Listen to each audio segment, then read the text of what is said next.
تعرفون ذاك الشخص اللي ينام هواي وكلامه قليل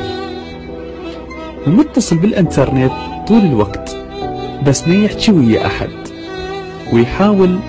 انه ينهي يومه بسرعة، يضحك هواي وعلى اي شيء، وبنفس الوقت يحزن هواي وعلى اي شيء حتى لو كان صغير او تافه، يسامح بسرعة ويرضى بسهولة، يحب الوحدة ويصرخ هواي. هذا الشخص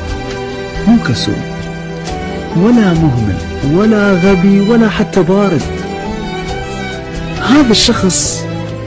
حمل شي فوق عمره بهواي، ومن كثرة الخيبات والصدمات صار ميت الجسد وحي الروح.